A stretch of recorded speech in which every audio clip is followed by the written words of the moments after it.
All right, welcome everyone. This is Our Travel Experiences. I'm Kyle Rasmussen, and today, all the way from Florence, Italy, I have Martina. Martina, how are you? Hi, hello everyone. I'm great. Thanks for inviting me. How are you doing? Doing well, doing well. Yeah, thanks for doing this. I appreciate you taking the time out of your busy day to Of chat with our course. listeners here. Of course, I'm very happy to do it. Yeah, awesome. Well, first, I thought it'd be best if you just gave the listeners, a little bit of background of yourself and how you got into your role as a tour guide. Sure. So, if I have to be 100% honest, this was supposed to be my plan B Okay. because I graduated in international relationship and Asian studies. So, my original idea was to work for some international organizations. And Hmm. then at the same time, while I was studying in college, I also took the course to become a tour guide because in Italy we have to follow 1 year of classes about art, history, architecture, everything related to the job, and then we have to pass a very big exam. I did it, Wow. but I wasn't sure that I was going to use it. But right after college, I spent 1 semester in China and then I just wanted to work. And I thought that working as a guide could have been my first working experience. And then I Hmm. ended up doing it for 8 years. I never Oh, stopped wow. because I loved it. That's amazing. So, Yeah. So how did it start? Did you start with some sort of company, or were you on your own? in Italy, we work as freelancers. So we are free to work for ourselves and for companies. I moved to Florence right after my semester in China because that's where I took the course. And when I did Hmm. it, we were just local guides. So we were supposed to work just in the city where we took the exam. And I picked Florence because I liked it already, even if I Yeah. am originally from Naples, the south of Italy. Okay. After that semester, I came back to Florence trying to see if I could start working. And since I was one of the few Italian guys speaking Chinese, Mm. the company one company called me after 3 days after I took the license also in Chinese language because we have to do the exam in all the languages that we want to use to work. So Hmm. that was just something that happened without me expecting it. And after a few months, I started to work for other companies, and now I basically work for myself. So the companies helped me to start to let Hmm. people get to know me, and then I started to build my business on my terms and on my own. Wow, very cool. So it sounds like a really intense process to actually become a tour guide in Italy. That's true. I mean, it happens to me very often that many of my guests ask me a question, which is, um, do you do other jobs? And I look at them and I say, no, I couldn't. Like, this is taking all of my energy, even if it can be considered a seasonal job because most of the tourists come here in spring or summertime. In Hmm. wintertime, I plan things, I prepare new itineraries, I travel around the region, around Tuscany region to see if I can find something new to show to my guests when they get here, something original. So there's still work to do even when I don't guide. And it's all the work that Hmm. I do in order to be prepared for the season. So I don't think I could do something else. Yeah, yeah. Sounds like a full-time job for sure. Yes, it is. It sounds like you speak a couple different languages. How many languages do you speak? So I speak English and Chinese mainly, and these are the languages that I used to work as a guide. Okay. But I also studied German in high school and university. The problem is that I did not take the exam in German language to work as a guide, so I've never Mm. really used it to work. and I don't really know what's left in my Yeah. brain. So I can't really say that I speak German now. I'm not sure anymore. Yeah, you got enough to remember there. Yes, then Chinese is taking all of my energy. Yeah, that's a hard language to learn. Yes, it is very hard. So, on a typical day, how many tours do you give? Max 2 tours per day. Then there are Okay. some few occasions where I can do 3 tours, but only if the tours that I do are very short. But usually Mhm. tours last 2 hours. So after 2 tours, I don't think you can do the third one. So I prefer Yeah. to do max two so that I can be at my best. Otherwise, I will be also too tired, and I don't like Mhm. to be that tired when I guide people because I want to give them as much as I can. So I think two is the maximum. Yeah, yeah, that makes sense. I know, I'm sure talking that long and leading people around for that long can get really tiring. Yeah, also because, guests are always different. So it depends from the type of tour you're doing. When, like the tour that I did today, you have kids, then you need Mhm. much more energy. So maybe even after one tour, you are very tired. Yeah. Uh, and there are other occasions where I do very, very simple tour like the food and wine tours, which are very relaxing also for me. So I can have more energy to do other 2 tours after that. Yeah, there you go. That's a fun way to do tours. It is. That I like it too so Yeah. much. Um, so do you just do tours inside the city of Florence, or do you have tours that go outside? No, I live in the countryside. So I live in an area called Chianti region that is very famous for the Okay. production of wine. So that's one of the reasons why I specialize also in food and wine tours because living Mhm. here, I had the chance to go visit many wineries and farmhouses around, and I really like to show also this part of the region to my guests. So not only Mhm. museums and foreign city tours, but also countryside tours to focus on the wine and food products of the area, but also to visit some little tiny small medieval towns that not many people know, but I think are very awesome. Mhm. Yeah, I know when I was there, I really enjoyed, well, one, your tour, of course, around the Uh, city of Florence. But then getting out into the countryside, I know we went to San Gimignano yes, and yes. a few other small towns that I can't You went remember. to But Certaldo, right?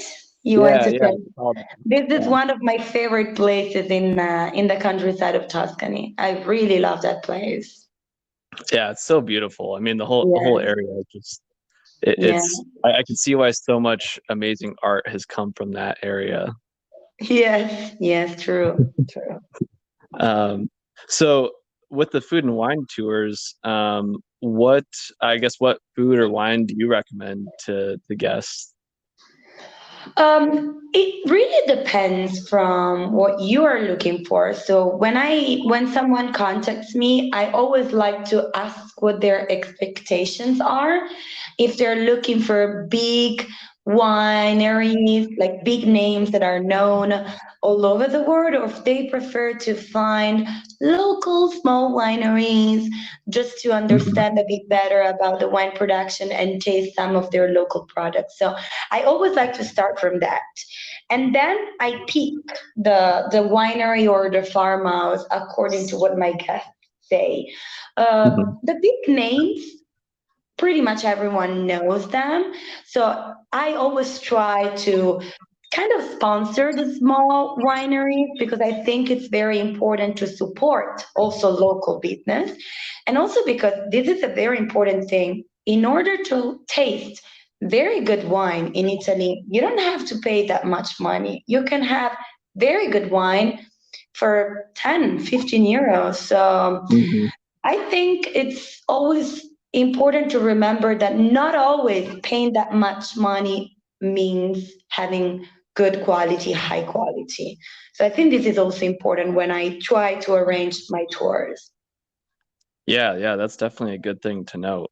So it sounds like you kind of customize your tours depending on what the guests want. Yes, definitely. This is one of the first thing that I say when people contact me, because no tours can be standard. We are all different people. We all want to see Hmm. different things.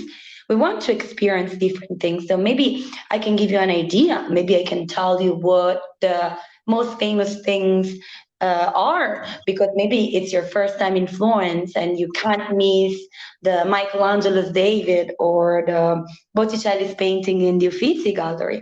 But maybe you have been here 3 or 4 times and you love the city and you just want to see something hidden, something not that famous. So I think it's Hmm. very important to talk to the people and ask what they're looking for. And this is something that I learned traveling myself. And Hmm. I know that when I travel, I always want to find things that are different. So I try to give the Yeah. same to my guests. Yeah, very cool. So how you said you've been a tour guide for 8 years, is that right? Yes, exactly. Okay. How have you grown over those years, and what have you learned um, over that time? This is a very, very interesting question. I like it. I mean, there are so many things I'd like to say, but I think the thing that really helps me now is the confidence. Because when I Hmm. started, I was 24 years old, so I was much younger. And sometimes it was also scary for me to interact with people. I was afraid Hmm. to do something wrong, or to fulfill their expectations. But then later on, you understand that people want to enjoy their time in the city that they're visiting. And of Hmm. course, you need to have all the information. You are a guide, so it's important to give the exact information and the exact stories. But at the same time, I understood that we are not in school. So basically, people don't want to hear stuff that they might find on internet, or that they can Hmm. read on books, or that they can see on documentaries. They want to hear stories. So Yeah. that gave me the confidence of being much more myself and focus less on giving all the details about everything. So I Hmm. think this is the most important thing that I can say I have learned in these 8 years. Yeah, yeah, very cool. I know I really enjoyed a lot of the stories that you told us when Yeah, I took the tour. I won't same. spoil it for people that are traveling to Florence. But there's a lot of amazing stories that I probably wouldn't have ever heard about otherwise. Yeah, that's what I try to do. Combine the history, so the important information, with some fun facts and legends. Because after the tour, you will not remember the dates. Maybe you Yeah. remember the period of time, but you will never remember the dates. So what's Hmm. the point of giving you all those information? I think the story will stick in your memory for longer time.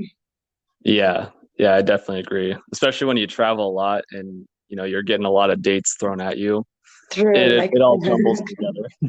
yes, because people see many places at the same time, especially if they're coming from far away. So Rome, Hmm. Florence, Venice in the same trip. So many information. Yeah, yeah, definitely. Well, I will say on the confidence piece, that's something that I honestly really noticed when I took your tour. It just seemed like you were very confident. You knew what you were talking about. You knew, where we were going and everything. I felt really, really comfortable, and I trusted everything that you were saying, which isn't always the case with tour guides.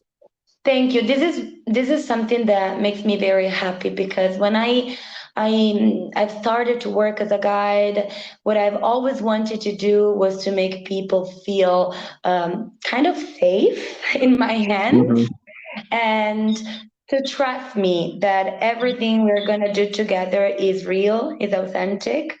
And I don't like fake stuff.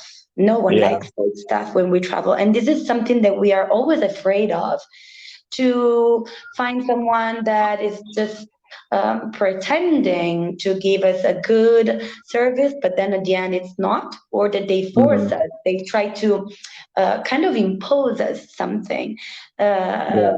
or even buy some stuff that we think are is good quality, but then it's not. Never Hmm. give the guests something that you would never buy or do. So this is what I always do when I do my tours. Try to give them what you want to look, what you want to find when you travel. I think this is the most important thing. Yeah, yeah, definitely. I know for me, I want to I want to kind of live like a local. I mean, obviously, I want to learn the history and everything, but I want to do more of the local type things. I don't want to just be, another tourist. And so it's fun to get, you know, what Yeah, you who lives there, what you would do and see. yeah, sure. I mean, I always like to be honest because I always say Florence is touristy. So, of course, Hmm. there are tourists. And of course, there are some things that mainly tourists do. But if you're Yeah. honest and you say the truth, people will believe you and people will understand that what you're saying is true and they will trust you. So, this is very important to me. Hmm. Yeah, that's awesome. What's your favorite and least favorite part about being a tour guide? Hmm, nice question. So, everyone thinks that it's just me sharing stories and sharing my culture to the people. So, it happens to me very often that people ask me, tired of doing always the same things. But I never do the same things because the people I interact with are always different. So you need to adjust the tour according to what they want. So even the same tour will always be different according to the people that you have with you. So Hmm. I also love the fact that they share their stories with me. I've met people from all over the world. Some of my guests are very good friend of mine now, and I've heard stories from them that are still in my heart, in my memory. So they Wow. have given me so much, and this is making me very grateful. So this is what I love the most about my job. What I don't like is sometimes all the organization of a tour that doesn't depend on the guests, but maybe depends on the availability of the tickets, or if it's high season or low season, if the city is crowded or not crowded. It's complicated things. So Hmm. sometimes guests think that if things don't go smoothly, it's because of me. But sometimes it's not always because of me, but because there are things that we can't control and we can't fix, Yeah. including skip the line tickets. So most of the museums give the chance to buy skip the line. You can avoid the long lines at the entrance door. But Hmm. sometimes even skip the line tickets means that you have to wait for like 10, 15 minutes because maybe the museum that day is too crowded. And this is not my fault. I mean, I can't Hmm. control that. And I really don't like that part because sometimes it happens that people get upset because they said, but we asked for skip the line tickets. Why are we in line? But, the Uffizi Gallery, the Academia Gallery are some of the most visited museums in the world. So Yeah. not only in Europe, but in the world. So it can happen that, I don't know, there are just more people than anyone expected, and we have to wait a little longer. So all that part Hmm. of the organization is something that I don't really like. And last thing, suggest to all of the people that are listening to come to Florence not only in summer because it's too hot Yeah. and you won't enjoy it. Everyone comes here in July and August, but springtime is awesome. Fall is awesome. You will enjoy the Hmm. city, less crowded, much more things to see and do. The temperature is nicer. So I also think it would be nicer if the people had the chance to travel all over the year and not only in summertime. Yeah, I think that's a good tip for everyone. I know I try to avoid the peak seasons for a Yeah, lot of things because then you are going to stand in lines forever, whether you like it or yeah, not. Um, yes, yes, and you want to enjoy it, even if the city is mhm. beautiful, and even if you meet the right people and they're going to show you the best parts of the city. When it's too crowded, you want to enjoy it anyway. Yeah, yeah, definitely. So you kind of took one of my questions there, or answered one of them. But I'm also curious, why? What are a couple reasons that you would say someone should travel to Florence for? Mm. Um, I think Florence, among all the other Italian cities, have fought very hard to maintain intact some of its old traditions and customs. So, Italy in general is very interesting as a country because it's very small, but everywhere you go, you can get to eat different food. People speak differently. We have different Hmm. accents, different dialects, and we have different customs. But Florence, and that was a surprise also for me when I moved to Florence from Naples, has always tried to keep intact these old traditions. So there are still things that the Florentine do after 300 years, 400 years, 600 years, and these are very incredible things that I think are worth to be discovered. We had just one of those few days ago because it was Easter time, and Mm. there is this very incredible tradition. This is just a quick story, but I don't want to reveal too much. You have to come to Yeah. Florence to discover more, which is the explosion of the cart. This is a tradition that takes place in Florence every year on Easter Sunday. It's just Florentine, so you won't find it in any other Italian city, Hmm. and has more than 300 years. So this is a very incredible event to know more about or even assist. Yeah. Do you want to share more about that story or leave it for people to go there and find out? Okay, I'll say just a very small version of the story. Yeah, So okay. this Sunday, it was just last week. Hmm. There is this huge cart packed with fireworks that starts a procession together with the people that are dressed with old costumes all around the city. They just go through the little streets, the main squares, until they get in front of the Duomo, the main cathedral of Florence. They Hmm. place the cart right in front of the entrance door of the church, and then the priest from the church lights the fire, and this fire lights kind of a mechanical rocket that has the shape of a bird, of a dove. This rocket, Wow. through a wire, goes all the way through the navy of the church, exits, hit the carts, and then there is a huge explosion. Then Jeez. the rocket has to go back to the altarpiece, and all the fireworks have to explode in order to be a very lucky year for the city. Huh. You see? Yeah, I That's know. amazing. I know this is a very, very old custom, and it's amazing to see it because you'll see all of the people dressed up with these old costumes, walking around the city, following the cart. So it's very awesome, and they are all waiting for the fireworks to explode. So it's incredible. That sounds like for someone not from there, like a once in a lifetime experience to go see that. It is. It was also for me when I moved to Florence because I had no idea something like that existed. So it was very incredible, even for me that I am Italian.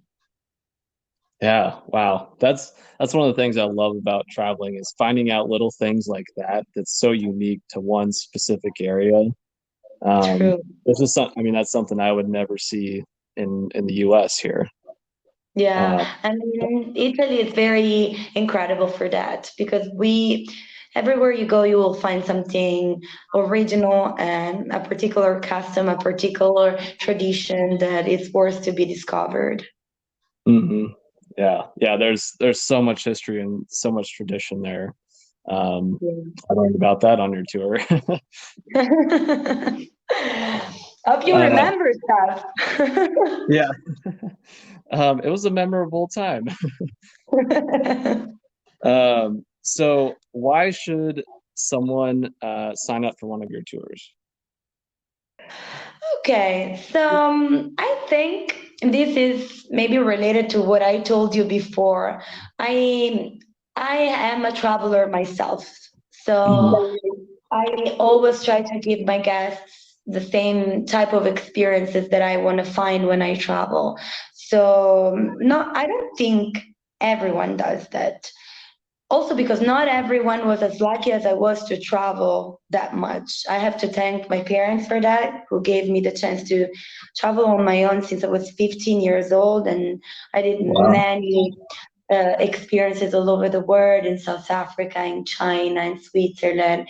And during that very young age really changes your life.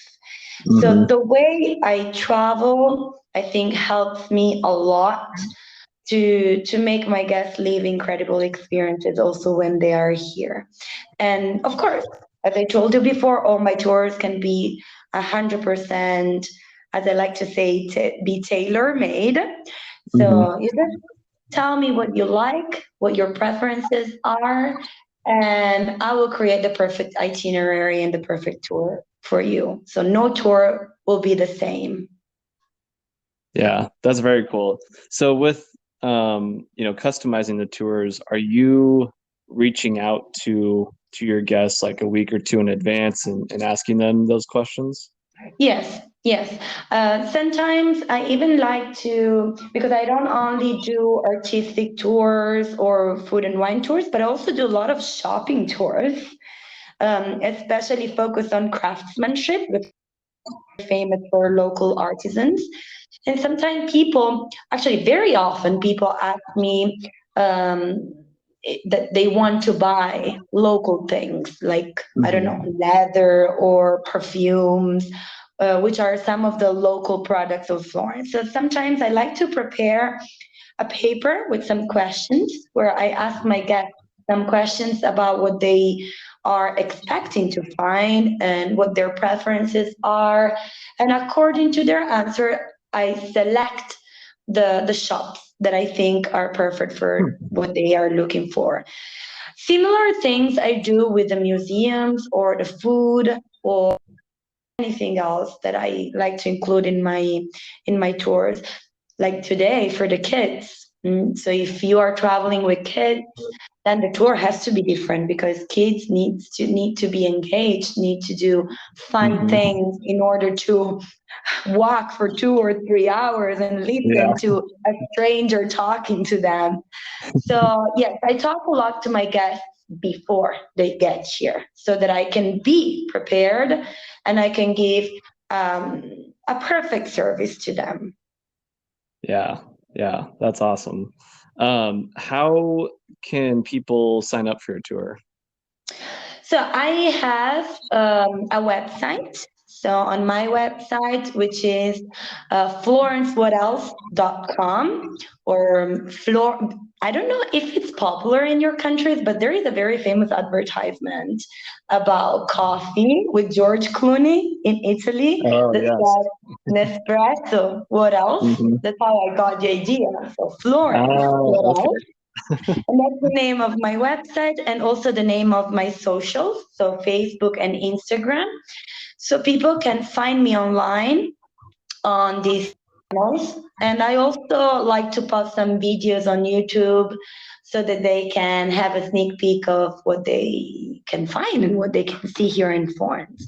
So mostly through these channels. And then sometimes I'm lucky because some of my guests tell their friends about me, and so I can have new people because they talked about me and they contact Hmm. me.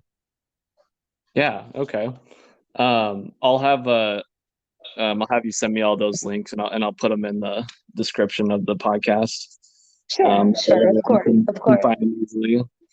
But yeah, I mean, I like what you're doing. I think it's a great setup, and I definitely want to ask you more offline about, how you customize the tours. It's got my wheels turning a little bit. Yeah. Um, but I mean, it sounds like, in my opinion, you're the best guide in Florence. Is that right? Should I be humble? Yeah. I don't know if I'm the best that I can say it, but for sure I try my best to be the best. hmm Yeah. Well, I think that's all you can do, right? Yes, that's all I can do. At least I'll try. That I can guarantee you.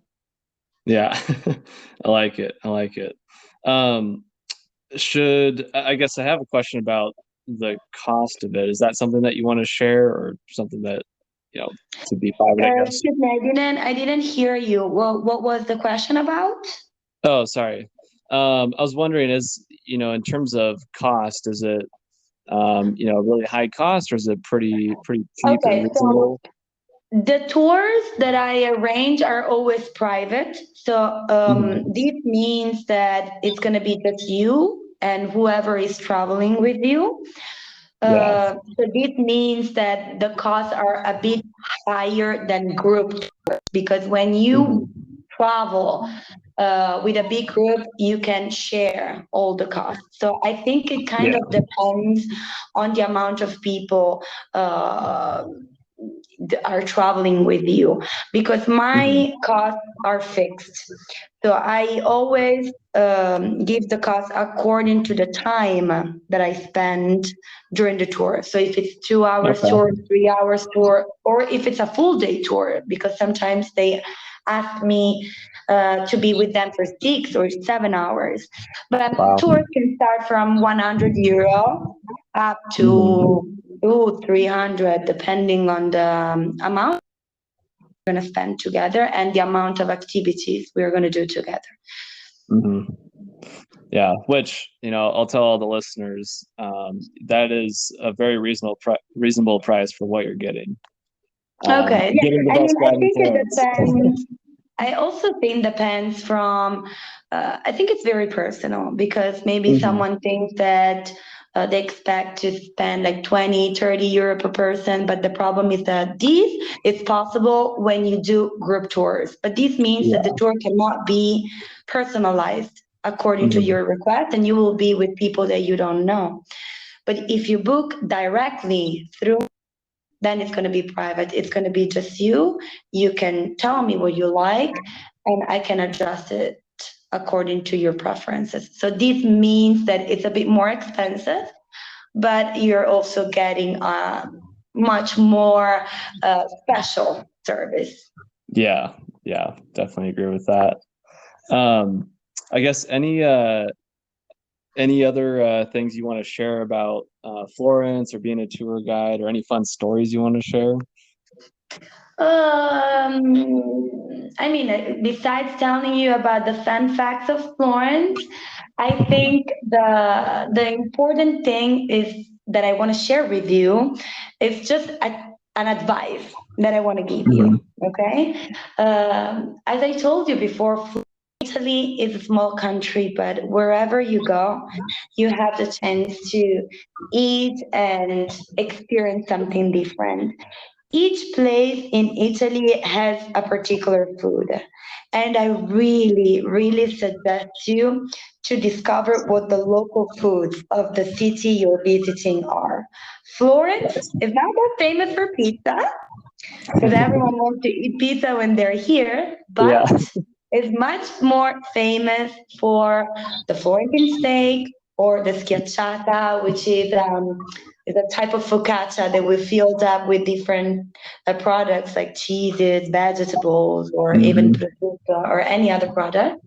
So, what I really suggest to do, and what I really want to share with you, since I care a lot about the food as a 100% Italian, is when you travel, try to find out what the local food and the local products are, because you're going to have a much better experience. And that is what locals would do. They will Yeah. always try the local food of the area that they're visiting. So this is very important. 100% agree with that. And I think, you're Mm. getting the full experience by trying the food and local food and drinks too. Yes, I mean, for me, this is very important, not only because I specialize also in food and wine tours, but because I am a foodie myself. And whenever I travel, I try to arrange my tours, including all the food stops that I can't miss. So I Mhm. think it will give you a better experience because food, especially for Italians, is very important in Mhm. our culture. So to really understand the culture and the place that you're visiting, I always like to say that you have to learn the way you have to eat as locals do to really understand them. Yeah, yeah, definitely, definitely. Cool. Did you have fun facts that you wanted to share? Okay, so there is a very interesting story about Florence, which is maybe you have already heard about it, which is about the house towers. Now, San Gimignano, which is the city that you visited, is Mhm. maybe one of the most famous ones in Tuscany for house towers, but there are many house towers also in Florence. The house towers were the houses of rich families. Rich families were living in house towers because the higher, the safer. So that's how they could Mhm. protect themselves. But the problem is that already in the Middle Age, Florence was full of rich people. It was already a very rich city, a city full of bankers, of merchants. So the economical life, the social life of the city was very vibrant. And Florentine people really liked competition. So they started a competition.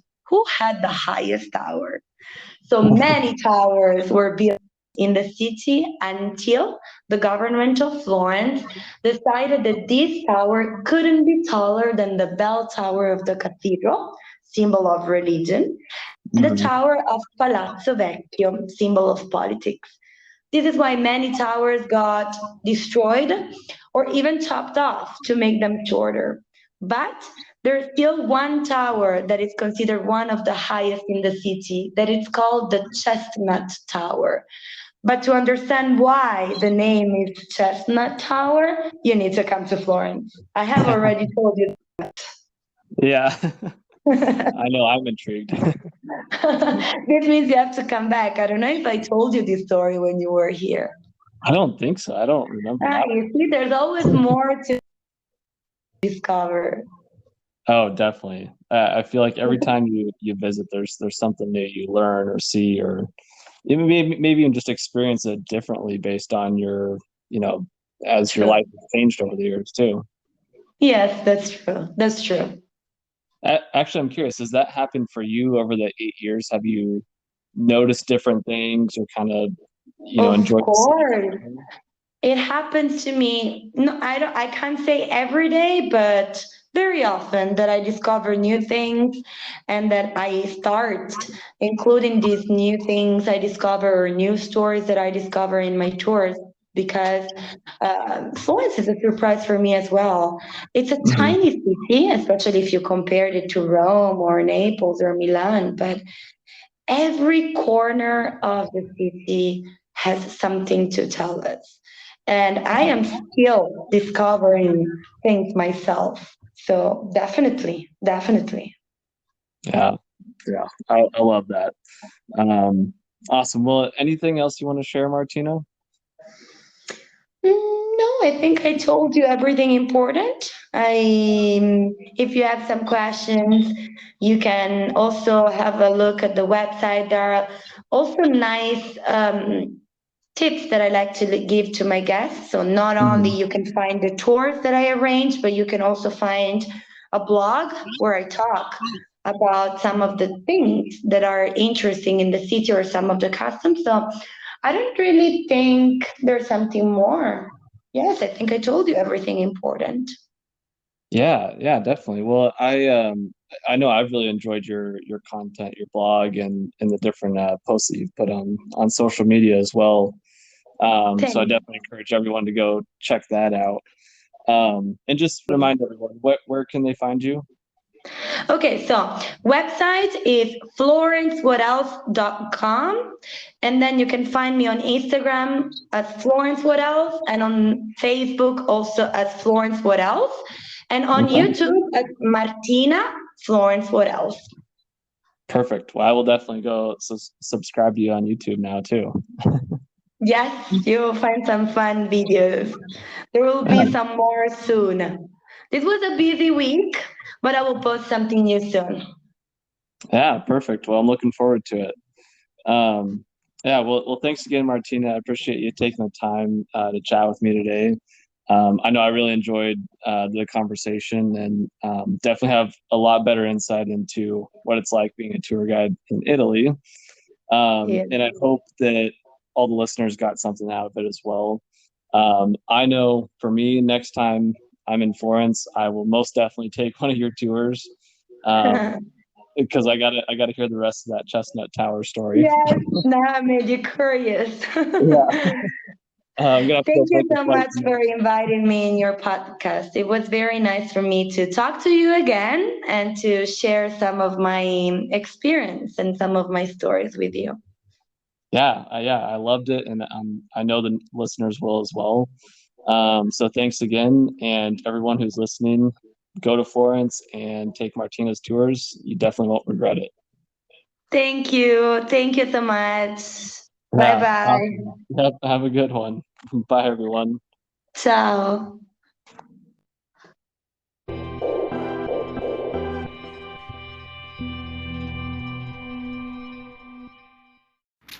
Hey everybody, Kyle here. If you enjoyed today's show and want more, you can always check out every episode on Spotify and Anchor. And now you can also listen on YouTube. Links are in the description below. If you want to see my travel pictures as well as travel pictures from guests on the show, you can check them out on Instagram. The page is called Our Travel Experiences Podcast. And if you want to share your own pictures on the Instagram page and or be a guest on the podcast, you can message me via that Instagram page or email me at ourtravelexperiences@outlook.com. I would love to see your pictures and hear about your travel experiences. And if that isn't enough for you, make sure to check out my new show from Around the World Fridays. Every Friday, I'm taking 5 to 10 minutes to discuss one specific travel topic, whether that be questions I get from listeners, sharing some souvenirs that I've bought over the years, or discussing one particular city or country that I've been to, and so much more. You'll be able to listen to that via Spotify and Anchor as well, and be able to see the video version, which I'm really excited about, on YouTube. So check it out. I promise you won't be disappointed. And thanks again for listening, and I will see you around the world soon.